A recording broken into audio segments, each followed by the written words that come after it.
Welcome to The Explainer. Today, we're diving straight into one of the most wild, paradoxical histories you will ever come across. We're talking about the story of the tribe of Benjamin. If you're someone who loves an ultimate underdog story, the kind of comeback that goes from utter ruin and shame to just this incredible, world-changing legacy, well, you're in exactly the right place. We are going to unpack how the absolute smallest and most broken group in biblical history somehow became a launchpad for greatness. Okay, let's dive right into this. Section 1. The Paradox of the Name, the Tribe of Benjamin. To really grasp this history, we've got to start with the deep irony behind what they were actually called. So the Hebrew name Benjamin literally translates to son of the right hand. The story goes that as the patriarch Jacob's wife, Rachel, was tragically dying in childbirth, she originally wanted to name the boy Ben-Oni, which means son of my sorrow. But Jacob actually stepped in and changed it to Benjamin. Now, in the ancient Near East, the right hand wasn't just a hand. It was the ultimate symbol of strength, power, and honor. Jacob was basically taking his beloved youngest son and placing this immense expectation and glory right on his shoulders. Now, what's really interesting about this slide is the stark historical irony that follows. I mean, you can't make this stuff up. The tribe literally named the right-handed tribe actually became famous in history for using their left hands. Yeah. During the era of the Judges, when Israel was seriously oppressed, Benjamin produced the famous left-handed judge Ehud, who assassinated a rival king and brought 80 years of peace. And later on, the tribe boasted this terrifying military unit of 700 left-handed slingers, known for just pinpoint, deadly accuracy. It perfectly illustrates God's unexpected methods, using the exact opposite of what the world expected from their name to completely change the course of history. But, it's not all just unexpected victories. That brings us to Section 2, Civil War and the Brink of Extinction. Let's shift to a much darker, much more serious chapter in their history. The spark for this catastrophic civil war was a horrific sequence of events at a place called Gibeah. A Levite's concubine was brutally assaulted and killed by men from the tribe of Benjamin. The outrage across the nation was so massive, and Benjamin's stubborn defense of the guilty so intense that it triggered something totally unprecedented. The other 11 tribes of Israel literally united in an all-out, devastating war against the single tribe of Benjamin. 600. I really want you to stop and feel the sheer gravity of that number. After the dust finally settled from this brutal, horrific civil war, out of tens of thousands of warriors and citizens in the tribe of Benjamin, only 600 men survived. Just 600. This represents the absolute rock bottom. They were completely decimated and pushed to the absolute brink of total extinction. And honestly, it was even worse than just the massive casualties. During the conflict, the other 11 tribes made this incredibly bitter, sweeping vow. We will not give our daughters in marriage to Benjamin. So think about what that means. Those surviving 600 men, they were completely cut off. Without the ability to intermarry and have children, the tribe of Benjamin was mathematically doomed to just fade into nothingness, completely isolated, shamed, and legally blocked from having any future at all. Yet, against literally all odds, they didn't disappear. And that leads us to this massive plot twist. Section 3. The Reversal of the Smallest.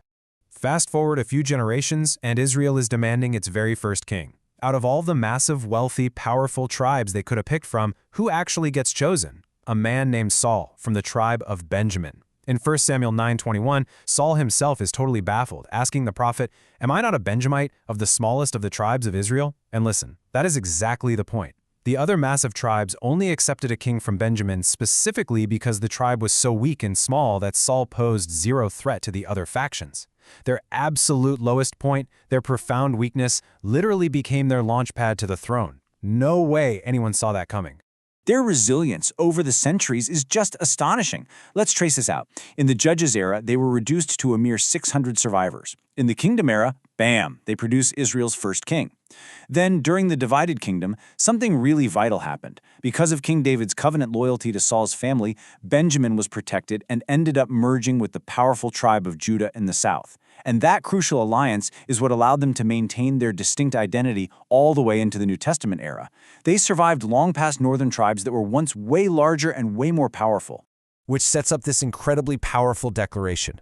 Centuries later, the Apostle Paul, arguably one of the most influential figures in the entire New Testament, proudly writes in Philippians 3:5 that he is of the tribe of Benjamin, a Hebrew of Hebrews. Just think about that for a second. He wasn't hiding his tribe's shameful, nearly annihilated past. Not at all. He wore it like a badge of honor. It was living, breathing proof of God's enduring covenant and a testament that they survived the absolute harshest of histories.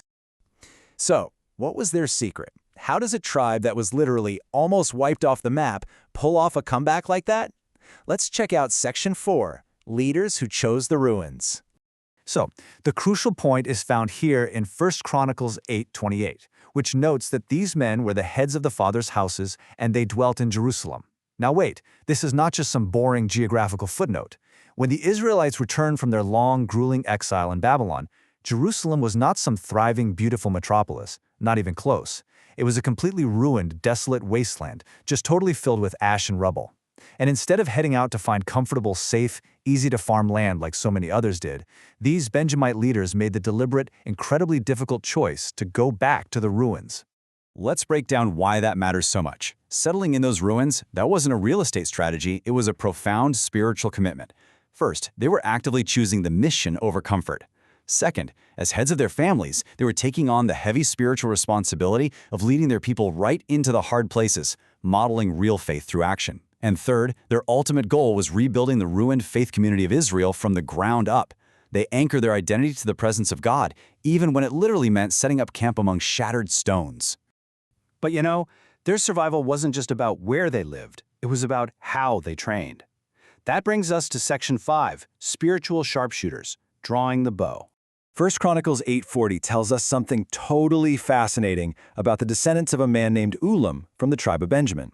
It says, the sons of Ulam were mighty men of valor, archers. So they were known as these brave warriors, but they were specifically noted for their incredible discipline and their mastery with a bow. And this brilliantly illustrates an incredible progression over time. Think about it. They started as these anomalous left-handed warriors. Then they adapted into highly accurate slingers. And finally, they evolved into master archers.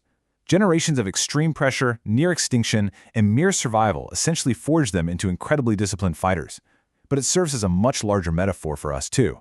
I mean, the ability to draw a heavy bow requires unwavering focus, steady precision, and serious strength. It's really the perfect picture of unwavering spiritual focus and dedicated, relentless prayer. Through intense suffering, they learned to lock their eyes on the target and just never let go. So what does this all mean? From the absolute smallest tribe came a king, and from the most shameful tribe came an apostle. The source material emphasizes a huge theological takeaway here. God doesn't just sweep a shameful or ruined past under the rug. Instead, those very ruins are used to forge strength. The text is basically arguing that brokenness isn't a disqualifier at all. Actually, scratch that. It's more than just not a disqualifier. It's the exact raw material used to build a massive comeback. The source material for this explainer specifically applies this powerful lesson to the Korean diaspora, a people who intimately, deeply know what it means to stubbornly survive and rebuild through immense hardship. This history of Benjamin just speaks volumes to that kind of experience, so the text leaves its readers with this final, truly provocative challenge. In the ruins of your own life, amidst whatever brokenness or past shame you might carry, will you boldly draw the bowstring of prayer once more? Thank you so much for joining me for this explainer, and we really hope this paradoxical history leaves you with a totally new perspective on resilience.